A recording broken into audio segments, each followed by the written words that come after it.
বিষয়তে আমি কথা বলবো না।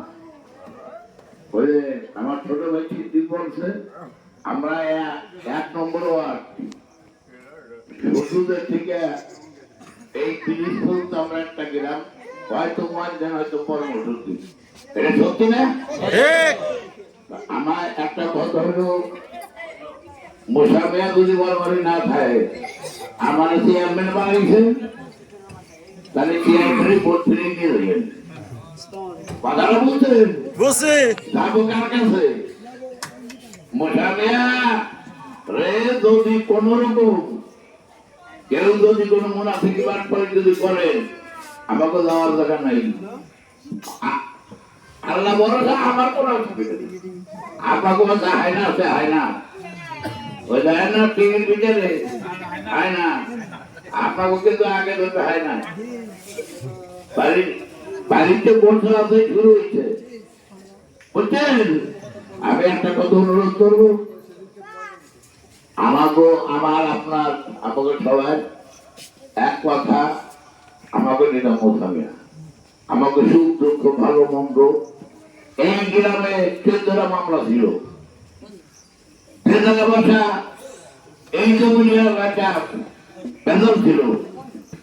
আল্লাহ সর্বশক্তিমান, আল্লাহ রহমত, আমাকে আল্লাহ দোয়া এই মোসামিয়ার মাধ্যম দেই মানারকে সহ সমস্ত কেস মামলা তোমার জায়গা জমি পরিষ্কার হয়েছে না? কালকে কোন মুনাফিক যদি চিন্তা ভাবনা হলো যে একটা ভোট হয়তো তারা নয় না এই দিলাম, একটা কথা আমার ছোট ভাই কইছে,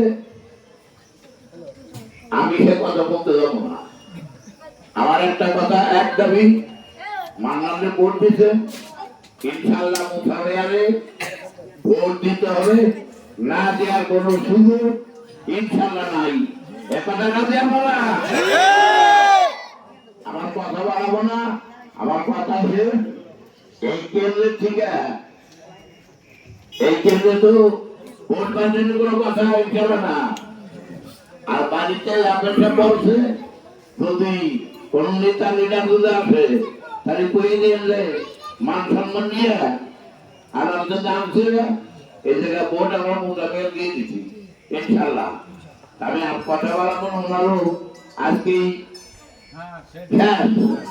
অনেক জায়গায় ওনার দিদি আল্লাহর হতে আমার যদি মনে করেন যে এই আমাকে এলাকায় যে আগুন ছিল, আল্লাহ ইল্লাহ ফেঁকি হয়েছে, আমাকে ভোট ইনশাআল্লাহ আল্লাহর তরফে ঝাড়াতে পারি। সে বাংলাদেশ কিনা বলেন, যদি বাংলা ধরায় ভোট দিয়ে দেখবি। আমার কথা শেষ। আসসালামু আলাইকুম।